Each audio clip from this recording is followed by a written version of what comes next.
Hi, I'm Carrie Kennedy with 1851 Franchise, and I'm here with FranNet broker Tracy Rickman.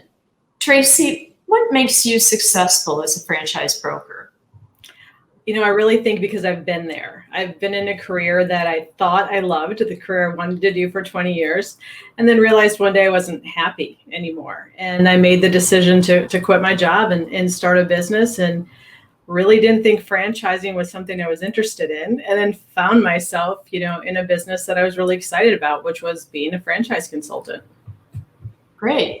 So tell me, what advice do you have for people wanting to become a franchise owner?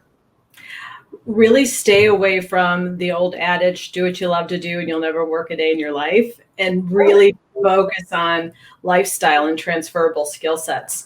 I'm actually a chemist by degree, and I have a degree in chemistry and organizational development. My career was walking around factories and steel mills with hard hats and steel toe boots, fixing problems prior to paint.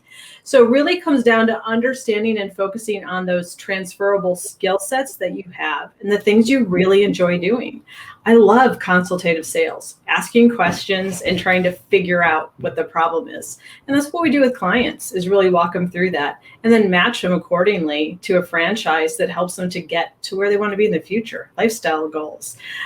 We don't usually get to go into a job interview and talk about lifestyle. It's what can you do? When you look at business ownership, it's what do you want to do? And how does that align with where you want to go in the future? That's great. So what does winning look like for you, Tracy? Winning for me is when the client you've put into a business reaches out to you years later to tell you how great they're doing. I had an example actually this winter. My son plays hockey. It was a hockey tournament. It was late at night, and I just happened to look at my Facebook, and I saw a father-son duo post, and I just like, hey, great, so great to see you doing well.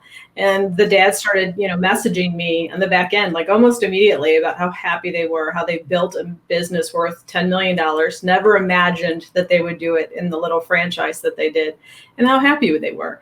So winning to me is when we make that right match and people go forward and live their best life. Great. So what advice do you have for franchisors wanting your help on awarding more franchisees?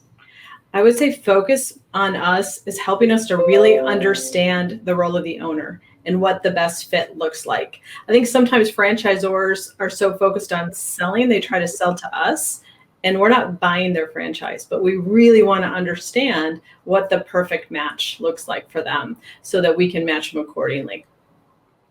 Great. So Tracy, how can franchisors better communicate with you?